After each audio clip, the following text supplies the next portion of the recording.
বন্ধুরা, আজকে আমাদের সকালের ব্রেকফাস্ট, যেহেতু সানডে একটু স্পেশাল, আজকে লুচি বানাবো।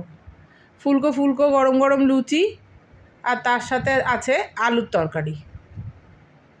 লুচিগুলো সব একে একে ভেজে নেব। কে কে লুচি খেতে ভালোবাসেন বন্ধুরা আপনারা?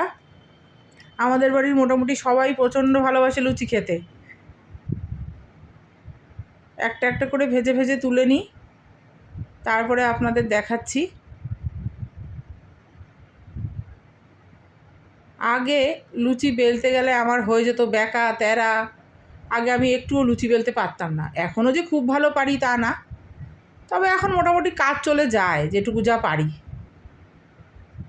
আগে একটা লুচিও ফুলতো না আমার, সব চ্যাপ্টা চ্যাপ্টা হয়ে থাকতো।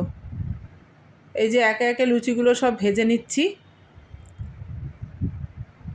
এরপরে খেতে দিয়ে দেবো সবাইকে গরম গরম লুচি আর আলুর তরকারি। আজকে সানডেতে কার কার বাড়িতে কী কী ব্রেকফাস্ট হয়েছে জানাবেন আমাকে। অন্যদিনও হয় এই যে লাল লাল আলুর তরকারি আর এই গরম গরম লুচি, এটাই আজকে আমাদের ব্রেকফাস্ট।